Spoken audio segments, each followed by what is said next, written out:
Welcome back dito sa ating YouTube channel mga boss. For today's video, magpapalit tayo ng coolant dito sa ating NMAX V2. So every 12 km daw dapat nagpapalit na tayo ng coolant dito sa ating NMAX. So itong NMAX natin ngayon, ang odo niya, nasa 24,255 km na siya mga boss. Hindi pa tayo nakakapagpalit ng coolant. Siguro ito na yung tamang panahon mga bossing para palitan na natin yung coolant neto. So tara na, let's go!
Tanggalin natin yung side fairings natin dito sa kanan. Dapat tanggalin din natin yung sa kaliwa mga boss. Kasi i-open natin doon mga bossing pag magpapalit tayo ng coolant yung kanyang air drain bolt. Tanggal na rin natin yung fairings natin dito sa kaliwa. So pag magpapalit kayo ng coolant guys, no, madami talaga kayong tatanggalin. Yung mga fairings niya, yung mga espada na tinatawag.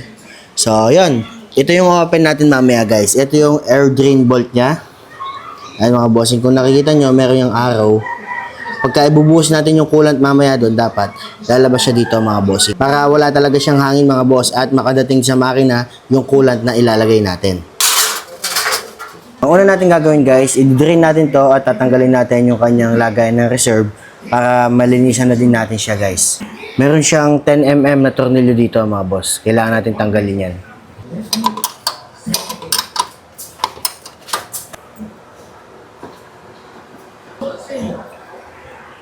Nakalock siya dito guys, kailangan lang natin siya hugutin pababa para matanggal. Yun. Kailangan na natin tanggalin yung mga hose na nakadikit sa kanya guys.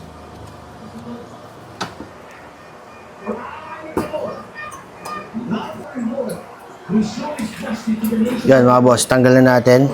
Ito yung coolant, tumutulo na. Didrain na natin to mga bossing. Medyo okay pa yung coolant niya mga bossing, no? Di pa masyadong maitim. Pero kailangan na talaga natin magpalit.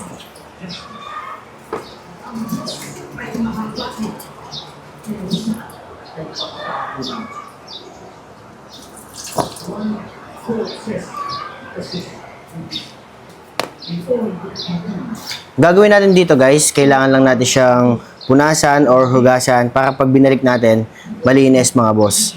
At ang next na gagawin natin, tatanggalin natin yung kanyang isa pang tornilyo sa ilalim ng tambutso mga boss, sa tabi ng tambutso. Yung 8mm. Yan guys, nasa tabi siya ng tambutso. Kung nakita niyo yung tornilyo na yun, i-open natin yan guys para mawala talaga. May drain natin na maayos lahat ng coolant dito sa motor natin. Yan, kailangan natin i-open yan.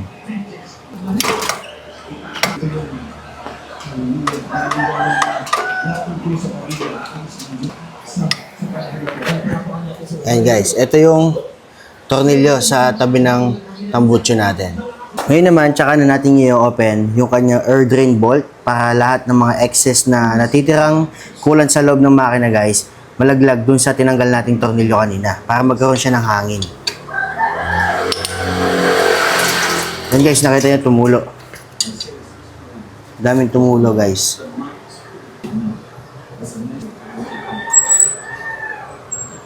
Yan, yung mga washer, huwag nyo kakalimutan. Next naman, tanggalin na natin tong tornilyo dito sa ilalim ng radiator. Yan guys, so may tumulo pa doon sa kabila. Yan.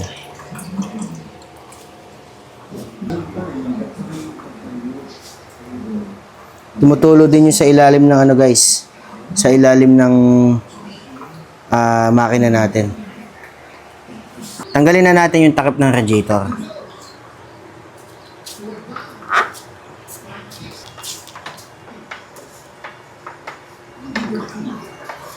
Yan oh. Dahil pang tumulo guys oh.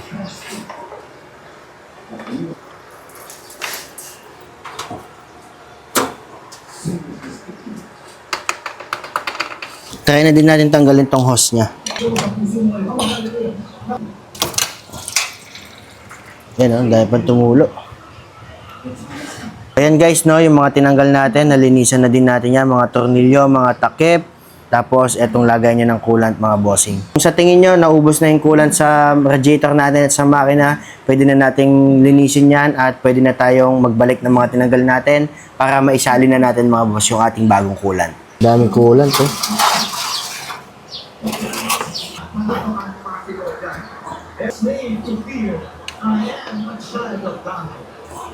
Babalik na rin natin ito mga boss, yung lagay niya ng coolant.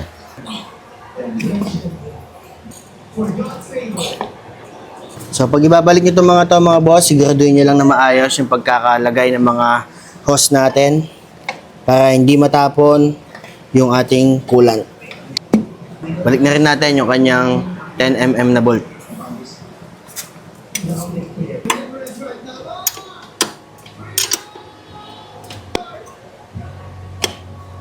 Next naman, yung 8mm na bolt, na drain bolt niya dun sa ilalim ng makina, sa tabi ng tambucho.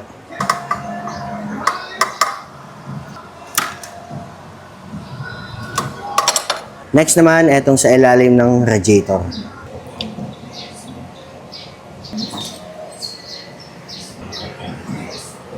Yung dito sa kaliwa naman mga bossing, etong tornilyo yung tinanggal natin, hindi muna natin to ibabalik. Magsasalin muna tayo ng coolant. So kapag lumabas na dito yung coolant mga bossing, doon natin to isasara para sure na umabot sa makina yung coolant na inilagay natin para maiwasan natin yung overheat dito sa NMAX natin.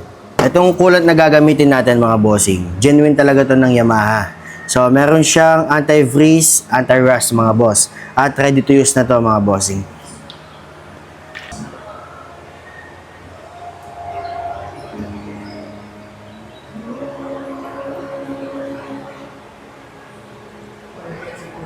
Yan, mapupuno-puno yan mga bossing, hayaan lang natin siya. Tapos, i-check natin yung sa kabila, kung titingnan natin kung lumabas na yung coolant doon mga boss. So, nakita nyo, lumabas na yung coolant dito. Yan, ibig sabihin, nakarating na dyan yung coolant na inilalagay natin. So, ngayon, pwede na natin tong ilagay mga bossing. Saktong higpit lang. So, tatandaan nyo to mga bossing na may 3 siyang tornilyo. Dito guys, meron siyang arrow. Tsaka yung tornilyo na tatanggalin natin, meron siyang washer. Para hindi kayo malito. At pag naisara na natin yung air drain bolt natin, dadagdagan na ulit natin to guys. Ng coolant dito sa radiator niya. Hayaan lang natin mapuno.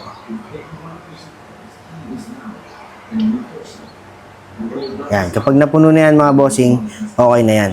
Dito naman sa reserve niya, ang lalagyan natin ng coolant. Meron niyang markings mga bossing dapat, hanggang doon lang tayo sa kalahati. Yan mga bossing, oh, meron tayong markings dyan. Meron siyang L, tsaka F mga boss. Yan, dapat doon lang tayo sa gitna. Pag okay na guys, lagay na natin yung takip niya.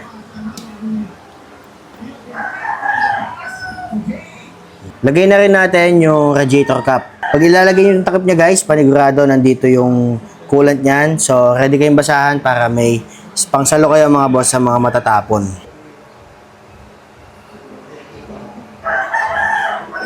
Yan.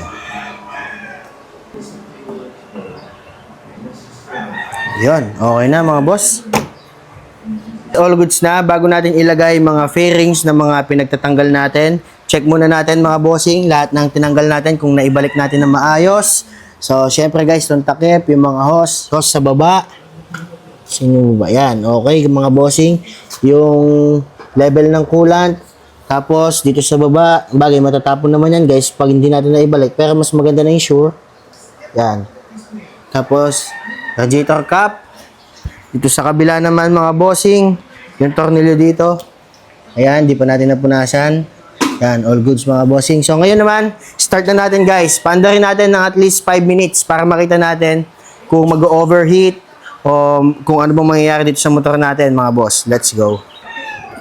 Feeling ko naman okay yung ginawa natin mga bossing. Yan, start natin. 8:43. 5 minutes mga bossing, start natin.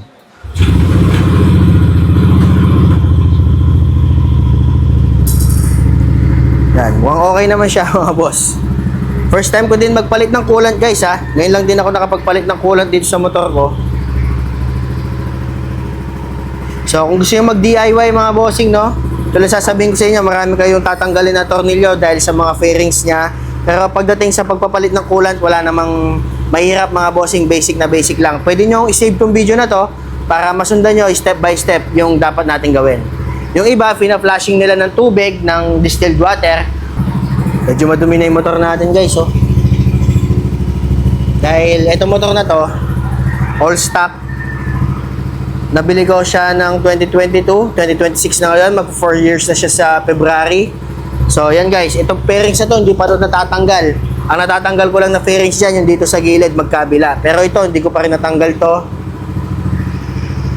So all stock talaga itong motor na to mga bossing. Hindi ko siya pinagkakakalas, hindi ko pa nalinisan yung loob. Check nga natin yung makina. Mukhang okay naman siya. Wala naman siyang tagas. Madumi lang talaga mga bossing dahil sa putek. Yan. Obserbahan lang natin siya mga bossing ng at least 5 or 10 minutes bago natin ipagbabalik yung kaha niya.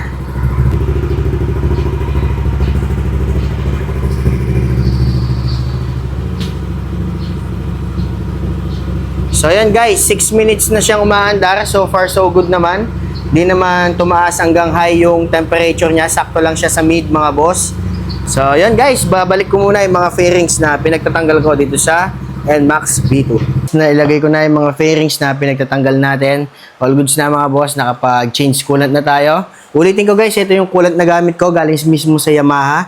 Yamaha Yamalube coolant, anti-freeze, anti-rust. So ayan mga bossing, sana may natutunan kayo sa vlog natin ngayong araw. Kung gusto nyo mag-DIY mga boss, pwede nyo i-save yung video na to. At kung naghahanap kayo nito, try kong maghanap ng link para pag tingin nyo sa description, nandun yung link mga boss para makabili kayo. Like, share, and subscribe sa ating YouTube channel. Kita-kita na lang tayo guys sa ating next video. Salamat!